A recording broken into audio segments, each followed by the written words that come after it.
another sketch for you.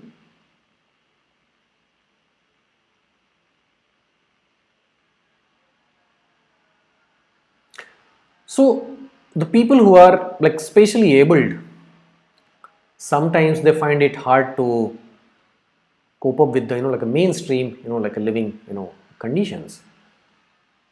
For a fully abled like a person, it may not seem so like odd, but for a spatially abled person, it might be a very difficult like a situation.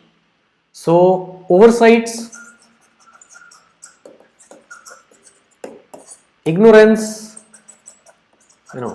towards like this set of people further like puts them in precarious situations. So this is like a very neatly illustrated in this illustration.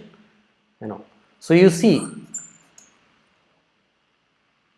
even prevailing attitude, unless and until society doesn't comes to its senses, full senses and sensitivity, the problem is not going to get solved. Okay. So first and foremost, one must, the whole society and all of its members, whether they are abled or like especially abled, mainly the able people, and they must actually like work towards improving their like attitudes towards like all sets of like people and communities who are existing in the society, and make it in like an inclusive approach. Okay. So for that inclusivity, okay, we need to improve on this.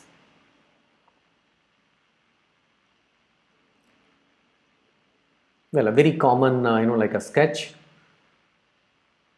like you may have seen it. In the first one, the person is carrying a huge baggage at the back of its like a back. It looks like like a rag picker or something like that. And in the another one, the person is carrying a huge belly, which represents like excessive like availability of resources and things. Okay. So how this both can be bridged, and they both can go like like a normal like this thing. So that is the objective. So some facts and figures, let me sensitize you about that. Between 2015 and 18, global poverty continued its historical decline, with the global poverty rate falling from 10.1% in 2015 to 8.6% in 2018. So there is a declination, like poverty is slowly decreasing, which is a like a good like a like a situation, as an encouraging situation, that efforts are bearing fruit, but still there is a huge percentage which needs to be like addressed. Owing to the COVID-19 pandemic, the global poverty rate increased sharply from 8.3% in 2019 to 9.2% in 2020, rewinding progress by about 3 years.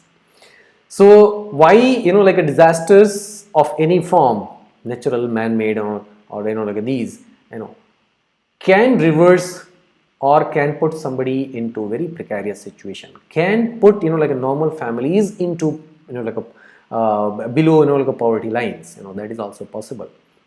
So it's one of the like great examples which has happened in the recent times. Millions of people, millions of families and households, they were put behind like in the poor, impoverished like conditions and situations. Okay, so you see like how this like a number has like a risen. This unprecedented reversal is being further exacerbated by rising inflation and the impacts of the war in Ukraine. Okay, so the latest like a phenomena, what is happening at the global level, there are impacts of that also. It is estimated that these combined crises will lead to an additional 75 to 95 million people living in the extreme poverty in year 2022, compared with pre-pandemic projections. So wars of any sort happening in any country, has like a definite like the after effects, and that after effects majorly hits the people from the lower strata, okay, the poor, It renders, like them again more vulnerable, more impoverished. That's where they fall under even below the extreme poverty, like ratios. The losses have been much higher for low income countries where poverty reduction has been set back by between 8 and 9 years.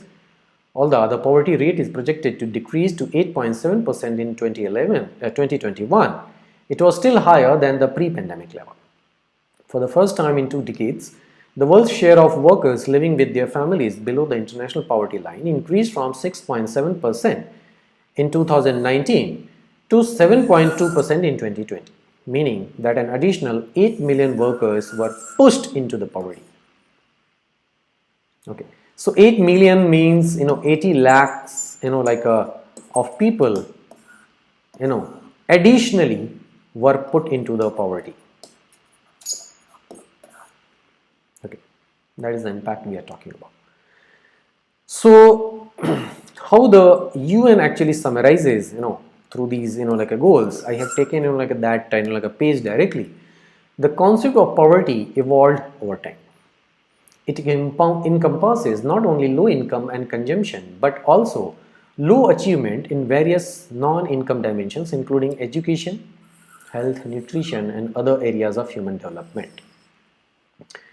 The preparation of profile of SDG 1, no poverty, is an attempt to briefly assess the progress on poverty eradication and look into how poverty can be eradicated so that no one is left behind. The pledge of 2030 Agenda for Sustainable Development.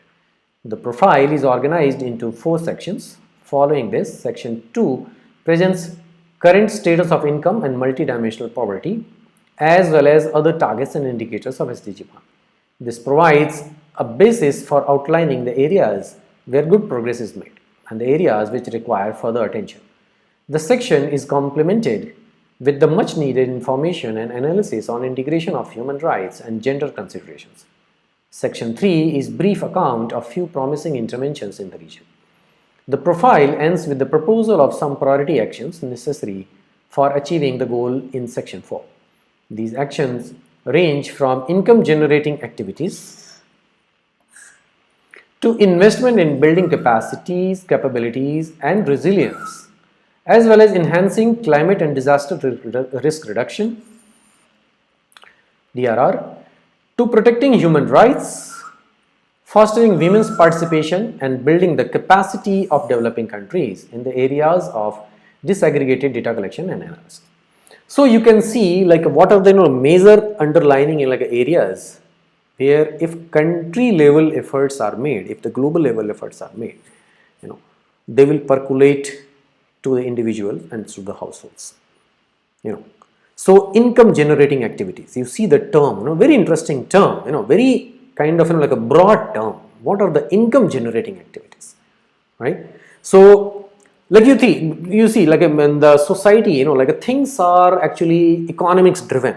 If there is no direct or indirect, economic gain or some sort of a utilization, there will be a little interest of any agency, even governmental agencies, to work into, and majority of those investments actually they become idle over the years. There should be some form of a capitalization on to that. So that's why it is called income generating activities, because if it is income generating, it has a potential, it has the capacity that it will sustain the test of time. Okay. It's like an example, if somebody is short of a food material, you give him a plate of meal. Okay, you serve him a dish of meal.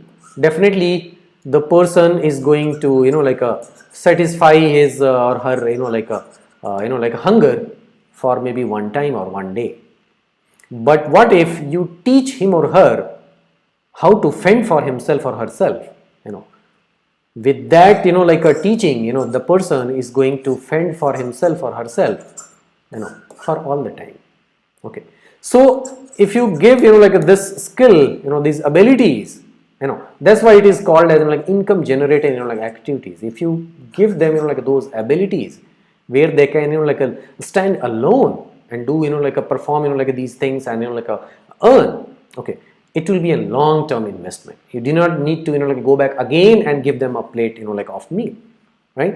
So this is where it becomes like a long-lasting, and you can call it as a sustainable model. Along with the, of course, investment in building capabilities, where you improve like a capacity of like a people, like a societies collectively, so that they can fend for themselves. Resilience. What is resilience? Resilience is the capacity through which you bounce back to your previous condition if you are subject to like maybe a shock situation, maybe or maybe some disaster wala situation, or things like that. Okay, for example, a flood came, it broke your house, it kind of it took away your house, and if you have that capacity to build back your house again, there is nothing like a better than that, right? So that capacity, we call it as like a resilience. So the resilience, not just in building a house, resilience in multiple fronts, resilience in like a contributing like a mentally, your intellectual ability. Once you are trained in something, okay, you cannot unlearn, right? So a skill, if you learn once, okay, that remains with you for forever, right? You're not going to unlearn. For example, if you learned how to cycle, okay, you cannot unlearn it, right? You can always make use of cycling, and you can cycle, right? So an income generating activity, if you have learned it, definitely you can make use of it, or you can like go like defining or deriving like derivatives of it if the times have changed or technology have changed, but you can still like make use of it in multiple ways possible, right? So those like things, if society, if administration is able to give you, if the government or like institutions are able to give you, definitely you can make use of it. That's the resilience, and that's the like a capacity. Then of course, working for reducing like such like a risks, like disasters,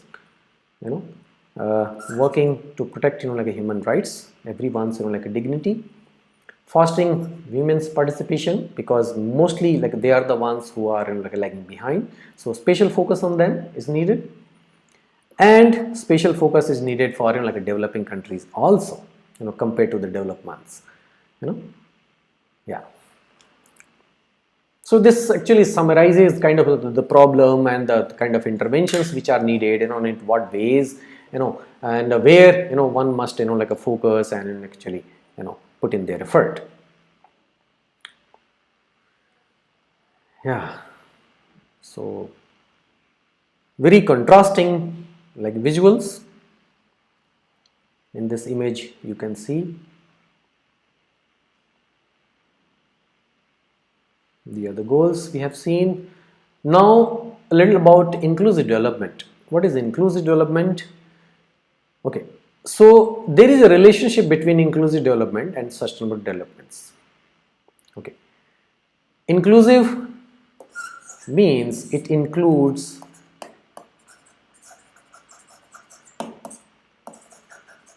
everyone. Okay, like we previously saw in those illustrations, those cartoons, only a few have access to like a majority of the resources and things. Okay, that should not be the case. In an ideal society, that much of gap must not exist. Okay, the sustainable development, that's why like a boasts for inclusivity involving everyone, because only a handful of like a society should not have like a control over things and all of those things. Green growth and inclusive growth are two most dominant dualities, and both have neoliberal roots but take on an additional dimension, either environmental issues or the need to share economic growth with the poorest. Interpretation of these dualities can take place anywhere along the spectrum, and at the extremes it highlights one aspect more than the other. In contrast, inclusive development questions the need for continuous economic growth in a business as usual paradigm.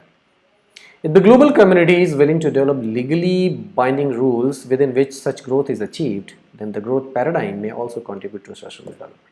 So you can see, like through this illustration, how interestingly it is depicted over here. There are like three nodes, the three ESE aspects, like environment, society and economy.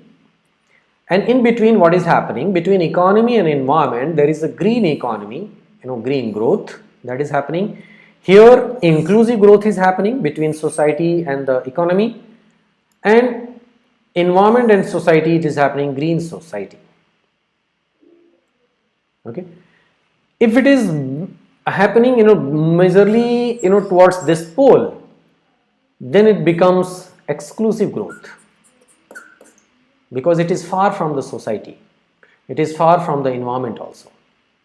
But if this comes to this part, if this economy comes to this part, towards the society and the environment, then you may call it as like inclusive like a development, where the majority from the society become part of it, and at the cusp of it you can call it as strong sustainable development.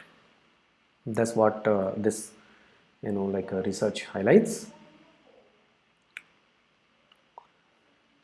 What are the proposed like a principles and which goals it serves, and what are the achievements and limitations associated? So on the social inclusiveness, ensure equity principles to share the opportunities for development, include knowledge for all, build targeted capacity building to enable effective participation, enhance protection for the poorest, engage all in the politics of development. So not just few should have access to the politics and decision making things, but everyone. So these like can be the part of the principle. Goals, what they serve: goal 1, 2, 4, 6, 5, I think all of them, like 7, 8, 9, 10, 11, like 15, 16, right? Achievements, these goals enhance the level of protection for the poor and small scale sector, to limit extent exclude all the opportunity for development. However, there is little on including the knowledge of all, engaging all in the politics of development or effective capacity building to enable better participation. On the ecological inclusiveness, how it can take place: adopt ecocentric limits from local to global level. So micro to meso to like a macro, all of that levels, it should be ecocentric, ecological centric. Equitably share rights, responsibilities and risks.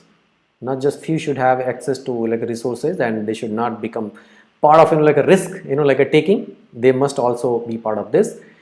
Build resilience and adaptive capacity. Green international cooperative instruments involve everyone, all stakeholders.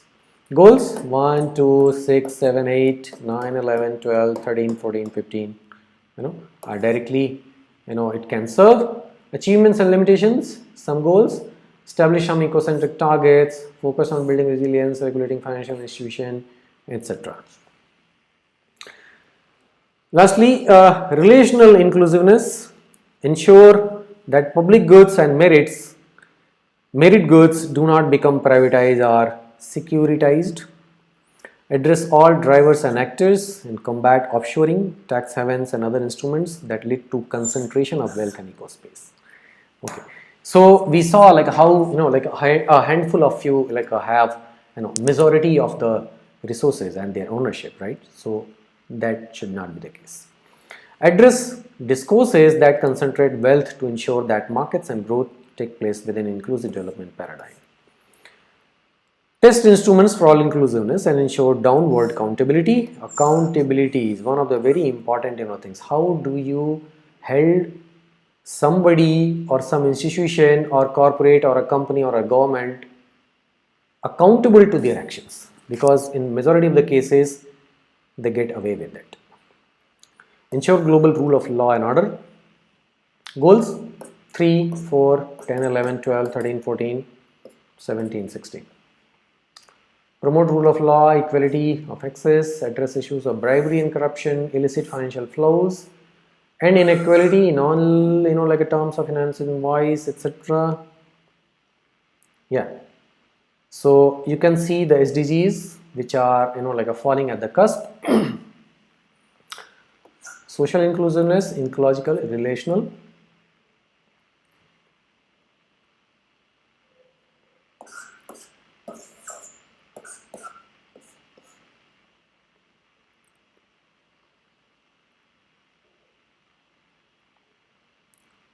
So the proportion of population in extreme poverty as per 2018 data. So you can see South and Southwest Asia has the highest.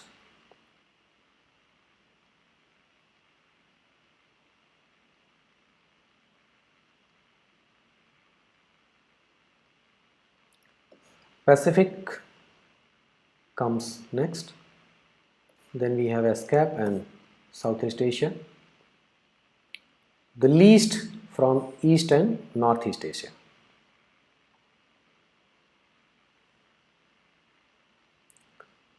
Progress in achieving SDG 1, no poverty in Asia and the Pacific regions. So specifically if you see in these regions, so economic loss from disasters has actually taken this largest like a red portion over here.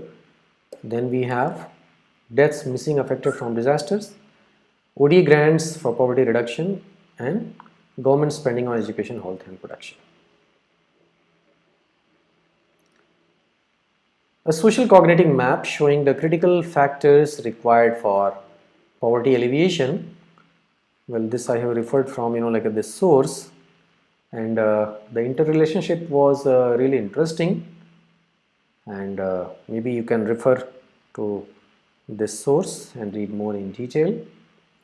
And I would recommend to watch this YouTube video. Maybe you can watch it separately. All over the Now let's have a look at some numbers given by Oxfam International. The top 10% of the Indian population holds 77% of the total national wealth. 73% of the wealth generated in 2017 went to the richest 1%, while 670 million Indians, who comprise the poorest half of the population, saw only a 1% increase in their wealth. Mind-boggling numbers. Well, I am not going into the debate of this, but I see, as a country, definitely we need, introspection and homework to address our own problems at our own level. There are 119 billionaires in India. Their number has increased from only 9 in 2000 to 101 in 2017. Between 2018 and 22, India is estimated to produce 70 new millionaires every day. Well, it is good that prosperity is finally coming back to India. India used to be a golden triangle in the older times, and we must strive to go back to that place, but this must be done with inclusivity in mind. Every Indian must benefit from this. Billionaires' fortunes increased by almost 10 times over a decade, and their total wealth is higher than the entire union budget of India for the fiscal year 2018 to 19, which was at, you can see this number, 24,422 billion rupees.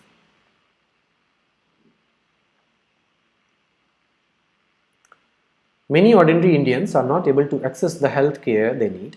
63 million of them are pushed into the poverty because of healthcare costs every year, almost 2 people every second. Well, you may have seen different government schemes coming at national level or even at state levels in your own respective states, towards healthcare, sanitation, education, fresh water, potable water, employment generation.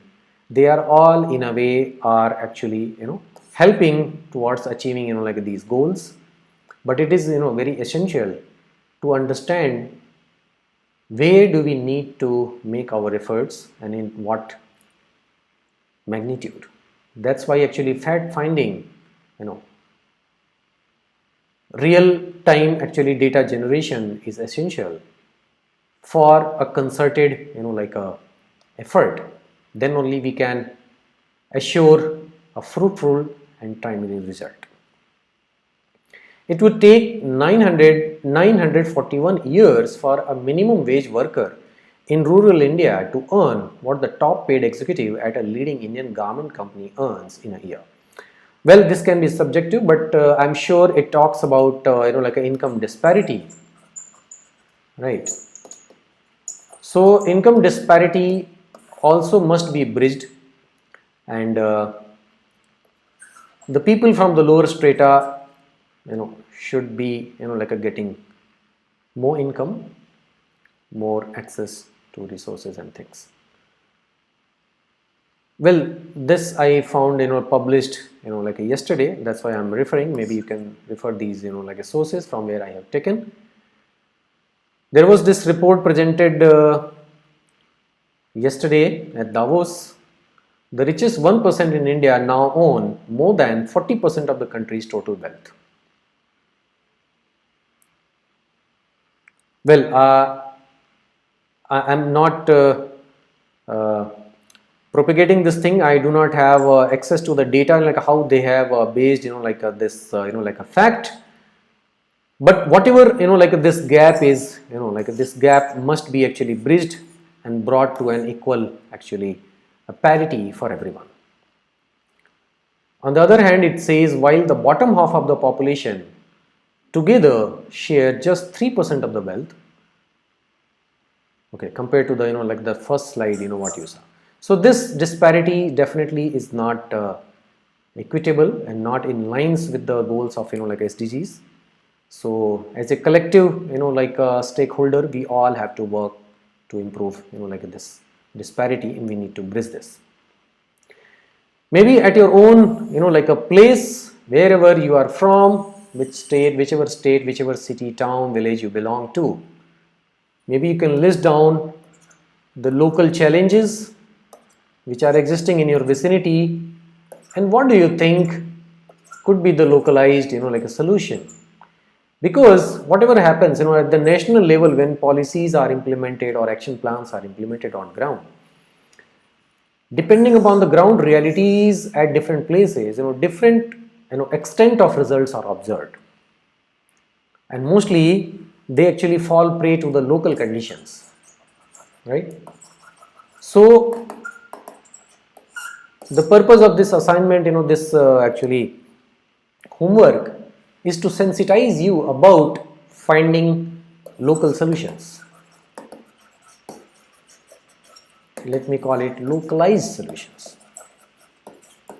okay, where you make use of like a local resources, local like a people, local like a human resources, local like a natural resources, local infrastructure, okay, and where and what terms like you need like some help, you can envision that. With this, we have come to the end of like this lecture, this course, this module 4. You can see what UN environment actually has illustrated through these like simple sketches. In the challenges, there are 836 million people still live in extreme poverty. Well, what can be done about this? Build resilience of poor people so that they can have a dignified life. If you empower them, if you give them like a skills, if you give them like that thing, definitely they can like work for their earning their own livelihood. The poor strongly rely on natural resources for their livelihood, and in this world actually natural resources are getting destroyed. So we must prevent like a destruction of like those natural resources which are part of like their natural like livelihoods, and plus help them like diversifying their livelihood. Okay. Lastly, poor people are vulnerable to environmental degradation, climate change and disasters. Okay. So how we can adapt to the climate change and reduce risks, develop like a resilience, okay, this capacity to help them like sustain those challenges. Okay. So with this, we have come to this end of this module. Thank you everyone. Thank you all for joining.